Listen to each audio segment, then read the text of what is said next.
Hey CIM runners, when I'm coaching athletes for CIM, I always say this: our training runs are dress rehearsals for race day. And that doesn't mean that we're just logging miles, we're practicing everything. Your pacing, your mental approach, your pre-race routine, your pre-race day breakfast, and yes, most importantly, your fueling and hydration. If you're going to take in carbs or electrolytes during CIM, don't wait until race day to figure that out. CIM offers, with an amazing partnership with Precision Nutrition, gels on course. Practice these in your long runs.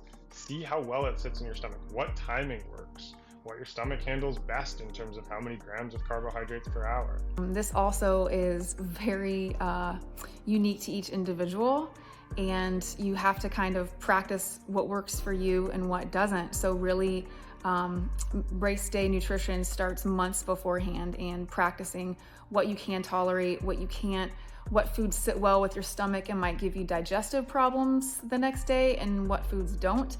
And remember also that much of this is trainable. So even if you struggle with nutrition or keeping things down or tolerating certain things during the run, it's something that you can practice, and you can actually train your gut to tolerate more. So high carb is in, more carbs the better up to a certain point.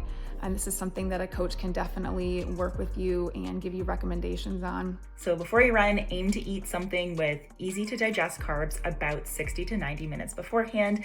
That could be a banana, toast with peanut butter or honey, or my personal favorite, a bowl of oatmeal. And then for runs longer than 75 to 90 minutes, you're also going to need fuel during your run. So that typically looks like gels, chews, or carb and electrolyte drink mix. Really, my biggest piece of advice for my athletes is to fuel early, fuel often. You don't want to wait until you feel like you need fuel in order to take it, because if you get to that point, it's already too late, and then you're playing catch up. So you want to get ahead of and anticipate any dips in your energy levels. But really, the biggest takeaway is to practice your fueling in training. Your gut needs time to adjust just like your legs do. So every long run is an opportunity to test your fuel, your timing, and how much your stomach can handle. And then after your run, you really want to refuel within 30 to 60 minutes. And then, usually getting a mix of carbs and protein to really kickstart that recovery and help your muscles repair. Think chocolate milk, smoothie, or a really nice balanced meal. Trust me when I say your body will thank you. Also, a bit of a lukewarm take, I would say, in the coaching industry. But lots of people, they tend to overeat in the days leading up to the race because they actually aren't sure what carbo loading means. So they're stuffing their face with lots and lots of really, really high carb meals, when in fact, you really just are trying to top off your glycogen stores. So you don't need 3 plates of pasta for 3 days straight.